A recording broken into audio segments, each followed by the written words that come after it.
Here's a not so fun fact. Africa is said to be the least knowledgeable of the climate crisis, yet most affected by it. But some African scientists are beginning to think differently about African knowledge of climate science. Because I believe we have a lot to learn from indigenous communities.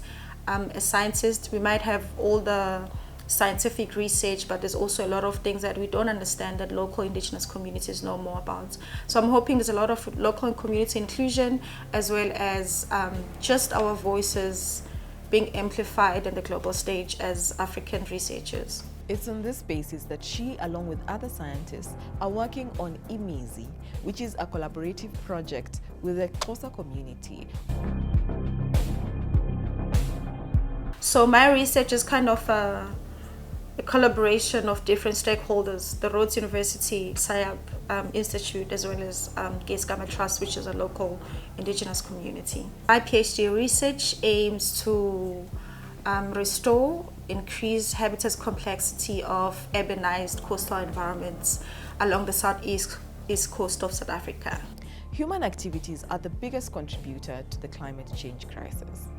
One such activity is the construction of artificial barriers such as ports and harbors, which then destroy the ecosystems that act as natural barriers against some adverse impacts of the climate crisis such as storms and tsunamis.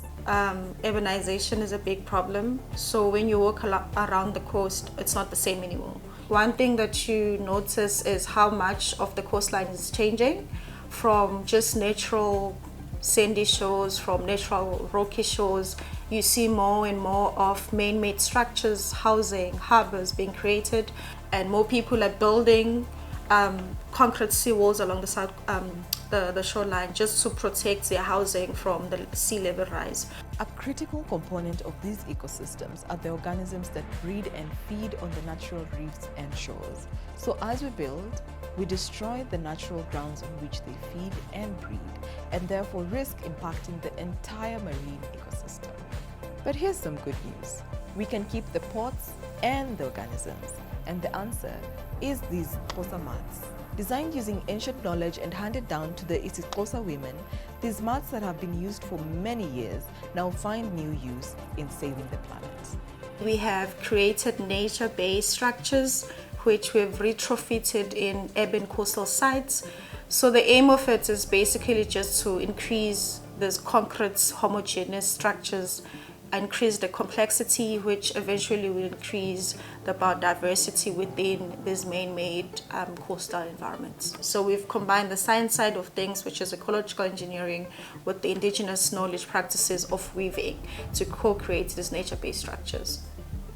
These mats, unlike other methods of ecological preservation that use concrete, are safe and durable, making it a revolutionary approach to ecological engineering. One thing that stands out with the work that we're doing is the element of using African indigenous practices of weaving to co-create nature-based structures that we've deployed along the site. So that's the new element that's coming into ecological engineering that we are doing.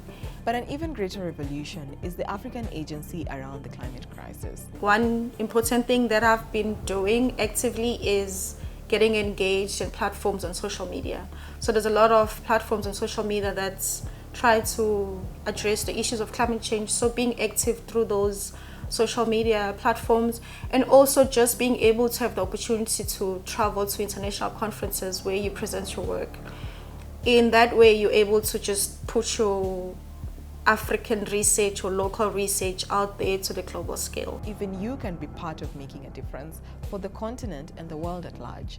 If not through science, then plant a tree or dispose waste correctly.